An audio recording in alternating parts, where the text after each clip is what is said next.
Good morning guys. Maulan na morning.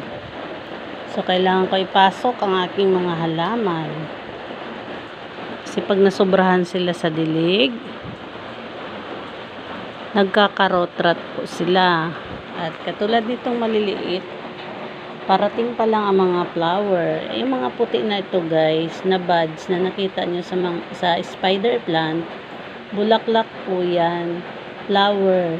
So sayang naman kung maulanan lang at matanggal. Ayan o, ang daming flowers. Hindi po lahat ng mga spider plant ay mabilis mapa-flower po pag may alaga tayong spider plants. Kaya talagang yan, mahal na mahal ko yan. Pag tuwing nag-flower, nagbigay ng bulaklak sa akin ng aking spider plants, tignan yung ugat sa pots niya guys. O, lumalabas na mga ayan, mga roots. Talagang healthy yung ating spider plants. Pinasok ko dito. Yan ang aking big sahod yaman. Pinasok ko na rin si Pink Princess. Wala pang pink na bigay. Si Silver Sword, si Pidelep. Ayan. At ito naman si Lucky Bamboo, Dracena.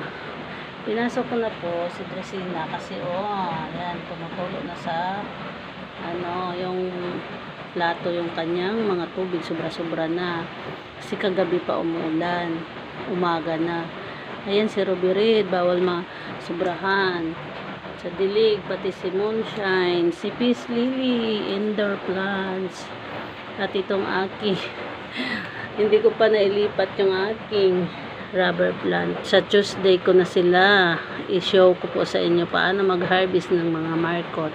I-show ko po sa Martes ang kanilang mga big na ugat. At magkaroon tayo ng mas marami pang rubber plants.